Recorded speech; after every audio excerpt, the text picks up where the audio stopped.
Hi అండి. Welcome to my channel. ఈరోజు స్పెషల్‌గా వెజిటబుల్ ఉప్మా ఎలా ప్రిపేర్ చేసుకోవాలో చూపిస్తానండి. చాలా అంటే చాలా టేస్టీగా ఉంటుందండి. ఒక్కసారి ఇలా ట్రై చేసి చూడండి. ఉప్మా అంటే ఇష్టం లేని వాళ్ళు కూడా చాలా ఇష్టంగా తింటారు. అంత బావుంటుంది. ఇక్కడ నేను ఉప్మా కోసం బొంబాయి రవ్వ, అలాగే తాలింపు దినుసులు, సన్నగా కట్ చేసుకున్న క్యారెట్, ఉల్లిపాయ, పచ్చిమిర్చి, క్యాప్సికమ్, టమాటా తీసుకున్నాను.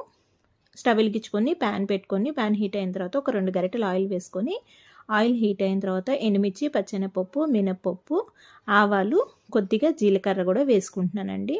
ఇవి బాగా ఫ్రై అయిపోయిన తర్వాత జీడిపప్పు కూడా వేసుకొని ఫ్రై అయిపోయిన తర్వాత మనం సన్నగా కట్ చేసుకున్న పచ్చిమిర్చి, ఉల్లిపాయ, క్యాప్సికమ్, క్యారెట్, టమాటా ముక్కలు తురుము వేసుకొని ఫ్రై చేసుకోవాలి. మీకు ఆల్రెడీ అవైలబుల్ ఉంటే గ్రీన్ పీస్ కూడా వేసుకోవచ్చండి. చాలా చాలా బాగుంటుంది. ఇవి బాగా మగ్గిపోయిన తర్వాత ఇక్కడ నేను ఒక గ్లాసు రవ్వకి 2.5 గ్లాసుల వాటరు, అలాగే ఒక హాఫ్ గ్లాసు పాలైతే చిక్కటి కాచి చల్లార్చుకున్న పాలైతే పోసుకుంటున్నానండి. ఒక్కసారి మీరు ఇలా పాలు పోసి ట్రై చేయండి. ఉప్మా చాలా అంటే చాలా టేస్టీగా ఉంటుంది, డిఫరెంట్గా ఉంటుంది. పిల్లలు కూడా బాగా ఇష్టంగా తింటారు. ఒక గ్లాసు రవ్వకి 2.5 గ్లాసులు వాటరు, ఒక హాఫ్ గ్లాసు పాలు పోసుకొని అయితే మరిగించుకుంటున్నాను. ఇక్కడ స్టవ్ వెలిగించుకొని ఇంకొక ప్యాన్ పెట్టుకొని మనం తీసుకున్న రవ్వకి ఒక స్పూన్ నెయ్యి వేసుకొని మంచి కలర్ వచ్చే వరకు ఫ్రై చేసుకోవాలి. రవ్వ ఈ విధంగా ఫ్రై చేసుకోవడం వల్ల ఉప్మా టేస్ట్ బాగుంటుంది, స్మెల్ బాగుంటుంది, చాలా చాలా బాగుంటుందండి. రవ్వ అడుగు పట్టకుండా కలుపుకుంటా మనం సిరాకి ఫ్రై చేసుకుంటాం కదండి, కొంచెం కలర్ చేంజ్ అయ్యే వరకు అలా ఫ్రై చేసుకోండి.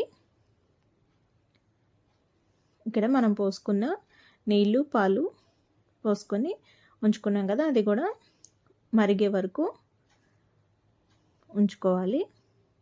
మీకు కలర్ చేంజ్ అయినట్టు కనిపిస్తుంది చూసారా? స్టవ్ సిమ్లో ఉంచుకొని ఈ విధంగా కలర్ చేంజ్ అయ్యే వరకు ఫ్రై చేసుకోండి. ఇప్పుడు మనం పోసుకున్న పాలు, నీళ్ళు మరుగుతుంది కదా, ఇప్పుడు దీంట్లోకి రుచికి సరిపడినంత సాల్ట్ అయితే యాడ్ చేయండి. ఈ విధంగా మరుగుతున్నప్పుడు మనం ఫ్రై చేసుకున్న సుజీ రవ్వని ఇందులో వేసుకుంటా గరిటెతో కలుపుకుంటా తిప్పుకుంటూ అయితే రవ్వని అయితే యాడ్ చేయాలి. డైరెక్ట్ ఒక్కసారి వేసేయకూడదండి. అలా వేసేయడం వల్ల ఉండలు కడుతుంది, అక్కడ శుద్ధలాగా బాగోదు. ఇలా కలుపుకుంటా దగ్గరికి వచ్చే వరకు కుక్ చేసుకుంటే ఎంతో టేస్టీగా ఉప్మా రెడీ అయిపోతుంది. ఇప్పుడు లాస్ట్ అండ్ ఫైనల్గా పైన ఒక స్పూన్ నెయ్యి వేసుకొని సర్వ్ చేసుకుంటే ఎంతో టేస్టీ వెజిటేబుల్ ఉప్మా రెడీ అండి. ఒక్కసారి ఈ స్టైల్లో ట్రై చేయండి. పిల్లలు కానీ పెద్దవాళ్ళు కానీ ఎట్లా లైక్ చేస్తారో, దీన్ని పల్లి చట్నీతో కానీ అల్లం చట్నీతో కానీ సర్వ్ చేసుకోండి.